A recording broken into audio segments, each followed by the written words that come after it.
Next, we have Mallet-Based assembly, which will be presented by Shohei Katakura from Hasselplattner Institute.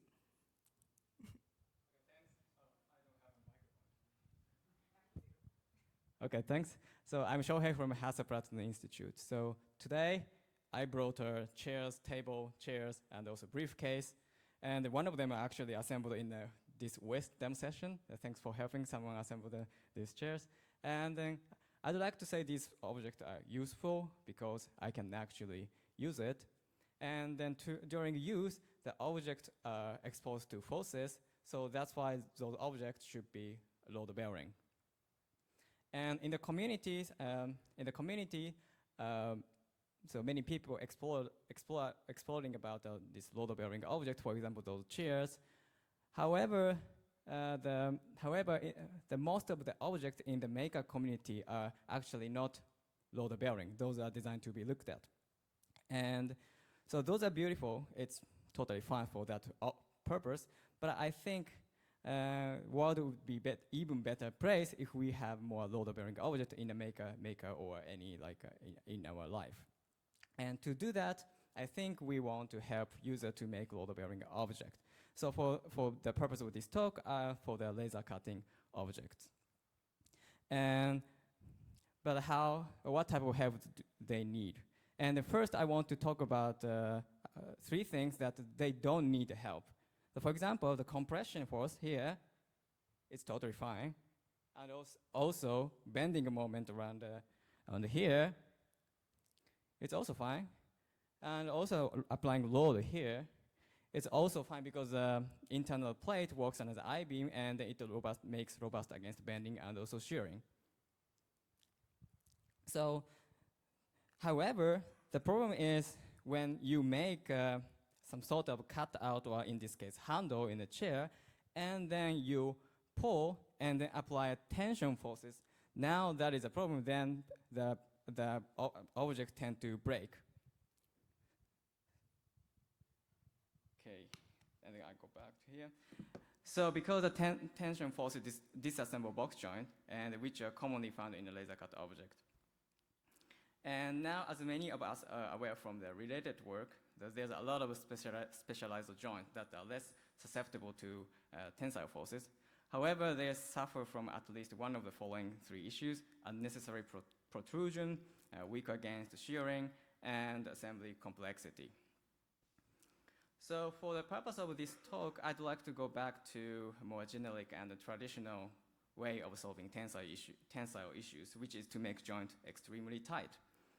And when joints are extremely tight, they typically cannot be assembled by hand anymore. But the only way to assemble them is using a mallet. So this talk is about how to help people assemble objects using a mallet, and particularly to make sure they don't break in the process. So here's how we proceed. So first, we analyze 400 laser cut 3D model, in which tension is critical from previous works, and we identify the 10 type of issues, and then these are classified into two groups, plate breaks and block assembly. And they each have a general solution, and which I will introduce now, starting with the first group. And then the first 5 issues come from that some laser cut parts tend to break during assembly. To solve that, we get inspiration from nails. If plates were more like nails, they would feature single easy to hit target area, and then large enough not to break on impact, and some texture would prevent the mallet from slipping, and the target area would be centered over the joint. So this is a perfect shape for the hammering, but this is not our actual plate. So this is our actual plate. So we therefore combine both together and then subtract our plate. Now user can hit the green parts, not the blue parts, so you don't need to worry about breaking the blue parts. And then for convenience, we combine the green parts and green parts together, and then connect the blue parts and the green parts together with the breakaway tab. Now, boom. And then green part helps user assemble laser cut part with tight joint that would otherwise be difficult. And we call this as trapezoidal scaffolding. So now scaffolding has lost its purpose, so user remove it. So in the chair example, the scaffolding is applied to the side plate to enable assembling the back plate. Of course, one would use a table to support legs from in between, but we put it here for demonstrating our concept right now. So I mentioned earlier, so there were 5 types of issues, and then trapezoidal scaffolding solves the first 5 issues. And please see the detail in our paper.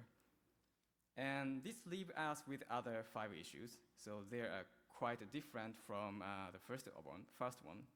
It is about tiny assembly error that propagate, which block assembly later. Okay, so let us start with simple object, a cube. And while I'm assembling this, I'm kind of sloppy. I'm not inserting this plate fully, and I keep going, and because I didn't notice that. And now I'm reaching the point where I try to insert the top plate.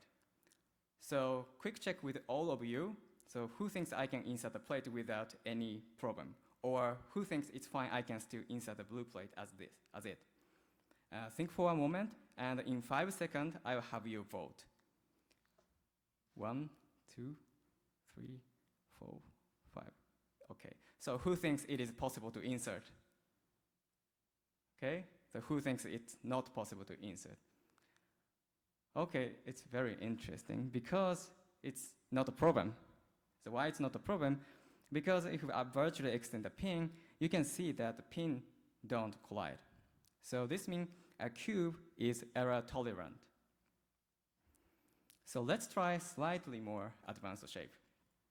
So again, I'm a bit sloppy, so I just assemble and continue until the end. And then now I want to assemble this plate. So I want to ask you the same question again. So would there be a problem when I assemble? So think about a moment. Okay, let's vote. So who thinks it is possible to assemble? Who thinks it's not possible to assemble? Okay, now everyone understands the problem, I think. So let me remove the plates that don't matter here. So what we see now is that if one of the 2 plates goes in, the other plate goes in, then other plate won't. So this configuration is not error tolerant. However, this relates to, so the point is, how does this relate to make load-bearing object? So the chair I brought here, for example, contains this exact configuration 14 times. So this is a severe issue, I said. So in the paper, we introduced custom joint to prevent that error happen. For example, T-joint, deep-in slot, and loose joint for non-load-bearing object. But the general solution here is modifying the assembly order. So now we don't assemble the problematic part, but we assemble the part later. So now we can actually assemble the top plate because this doesn't have the configuration anymore. So it's same as a cube. And then assemble the rest of the things. And if you want to remove the gaps, and now I insert the parts rotationally. So by the way, we call this process as a rotary insertion. But what we want to say is more high-level things. So there's a concept of delaying error intolerant assembly, and we call this concept as a constraint before insertion. So this is about assembly order. So how do we get the order? So first, a naive way to make assembly order is picking up a plate that is disassemblable one by one. So which is commonly known as assembly by disassembly algorithm. So, but the order may have problematic configuration. Another naive way is to enumerate all the possible assembly order and find the path to check the issue happen. But this is O of n factorial. It's difficult to compute. So to compute a valid path in a reasonable amount of time, we design a branch and bound based algorithm. We first obtain path by assembly by disassembly and use it as a upper bound. For example, here penalty is 100 in this path, and this is the upper bound right now. And then when searching for another path, if the partial path already exceeds the current bound, we stop exploring it. So we continue this process a certain amount of time. Finally, we construct a graph structure, lattice structure, and determine the best. Best here means minimum penalty path using Dijkstra. So now the constraint before insertion and the custom joint solve the second fiber issue.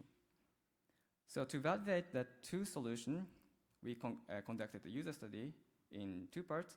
As a result, a non-expert participant assembled a model with the solution on average 2 times faster and with a better resulting quality. So this means the 40% of the assembly operation benefit from scaffolding in this, the model is shown in this slide, and its average of 1.3 times speed up per model, and then 70% of the model benefit from constraint before insertion. Okay, conclusion. Today I talked about useful object, which we can actually use in daily life. So use means that objects are subject to forces, and so that means this chair should be load bearing. For that, in the laser cutter, the joint should be tight and assembled by mallet. However, it produced 10 issues, and we solved those issues by trapezoidal, scaffolding, and constraint before insertion, and the other solution.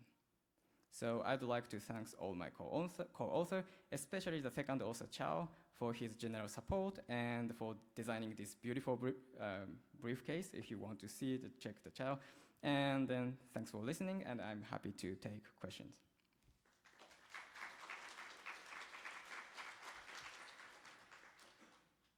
Any questions for Shohei?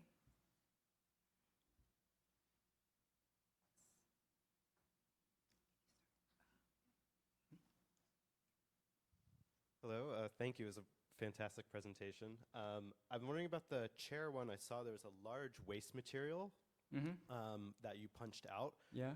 Does it work to have only material on the axis of force that you need to apply? Because it seemed like when you have a large structure, you'd end up with a lot of these sheets left over. Yes. Yes, of course we can use that part honestly. So, but our software doesn't care about this type of thing. It's actually future work. So for example, this is depend on we have table. Honestly, if we have a table, the stable table, actually we don't need the trapezoidal scaffolding. So actually, the good future work is what type of tool do you have right now, and then and the scaffolding depend on the necessity of a scaffolding is depend on a tool. Maybe this is the other research project, I think, and then you're yes. Thank you.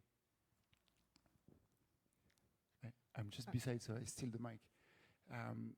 What would you do if you used PCBs instead of wood? PCB. Yeah. Did you think about that? No, I'm not good at PCB things, but so the things is, for example, some error. This is error propagation related to things, and but in general, for example, making electronic hardware device, there's assembly, and they actually sometimes this error propagated later, and then oh fuck, this error cannot make some assembly impossible. So maybe there's some relation, but actually I don't know much about the PCB. I think it would be cool to integrate electronics. Yeah. Just an idea. Yeah, I think it's a very good idea, I think. All right, let's thank Shohei again.